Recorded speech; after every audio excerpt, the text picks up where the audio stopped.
We want to leave a few minutes for question and answer, and we're running just a tad bit long, but there's one area that I think is so important, especially to the young people in the room, because I hear this constantly from young people.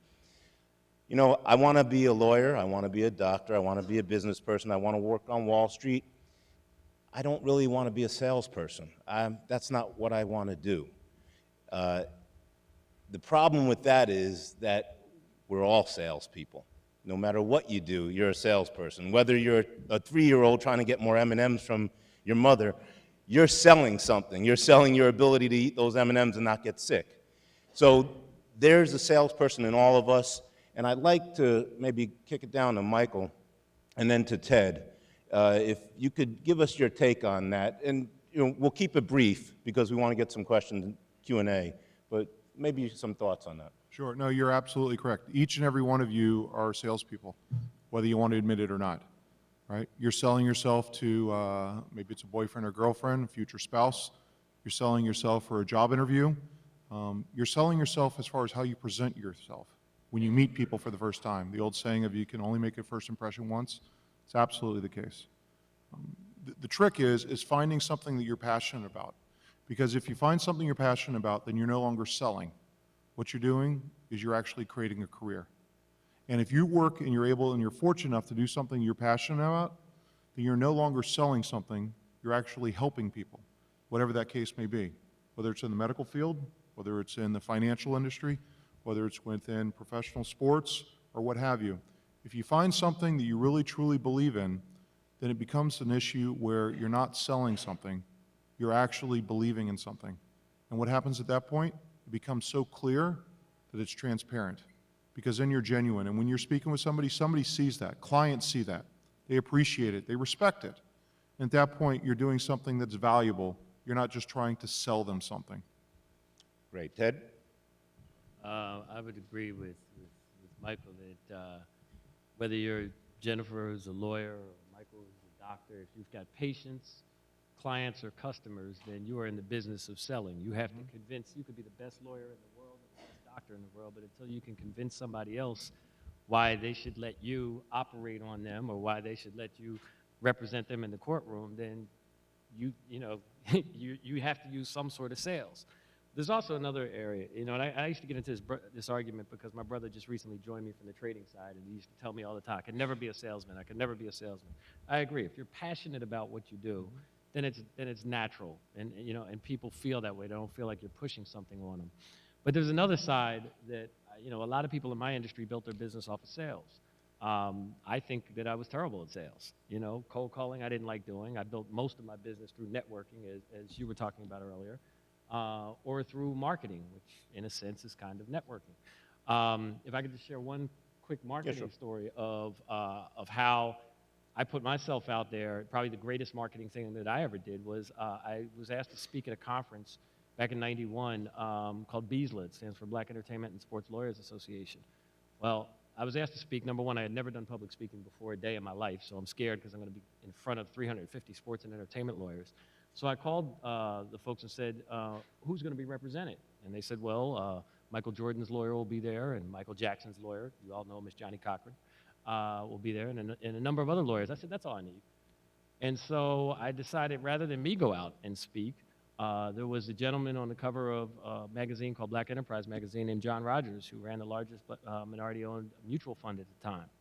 He was on the cover of the magazine, so I actually cold called him and said, listen, I'm flying out to Hawaii in a couple of months to give a presentation to Michael Jordan's lawyer and Michael Jackson's lawyer, and how'd you like to come along with me?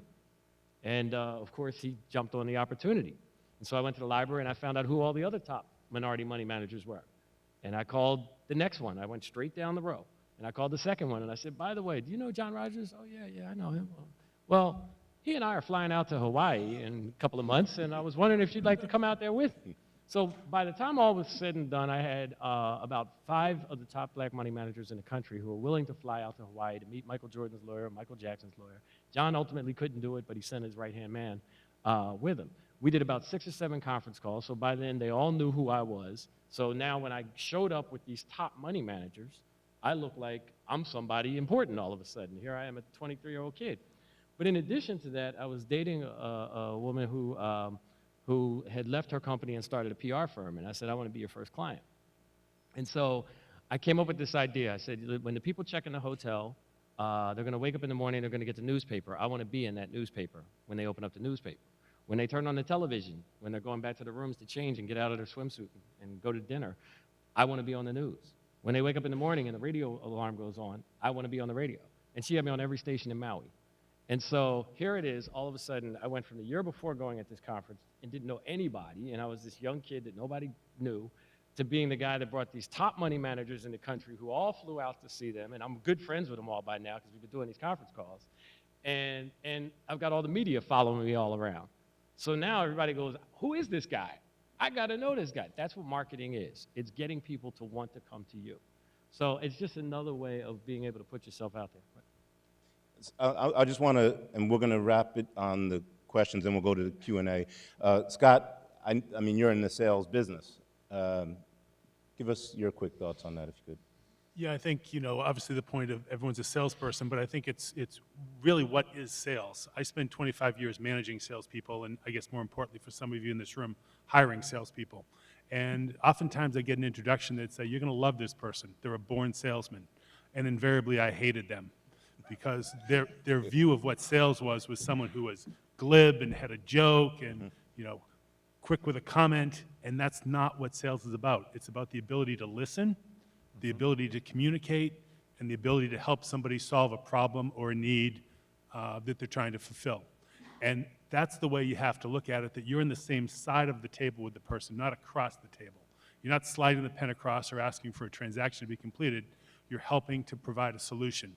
And the only way you do that is by listening. You'll hear about the 80-20 rule. If you're in a conversation, a business conversation, and you're not listening at least 60 to 70% of the time, hopefully 80% of the time, you're doing it wrong.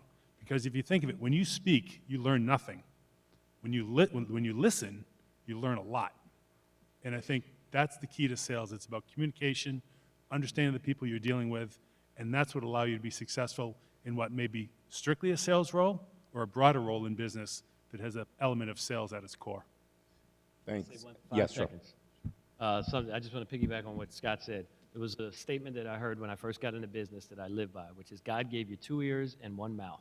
Use it in direct proportion. Exactly. We're going to finish this segment with Jen. Jen, you're in the sales business too. You're a lawyer, but you're a salesperson. Yeah, I mean, just about every aspect of our business is sales. We're selling to our fans. We're selling a fan experience. I need to know who's my core audience, who's my target audience, and how do we reach them? How do we give them what they're looking for?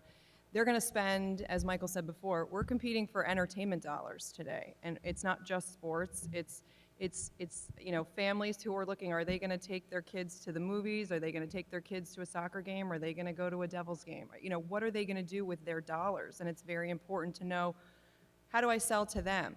How do I sell to or pitch my prospective sponsors? I've got to walk into sponsors and show them why they should invest in WPS. Why is our product better than any other product that's out there? And as Michael said, they're going to know if I believe in it or if I don't believe in it. And I do believe in it. I do believe we have the best women's soccer players in the world, and so I can get behind that. And it's something I'm passionate about, something I believe in. If I didn't believe it, you would see it, and sponsors would know that right away. Expansion teams, we're looking for new teams, new investors, and I've got to have the same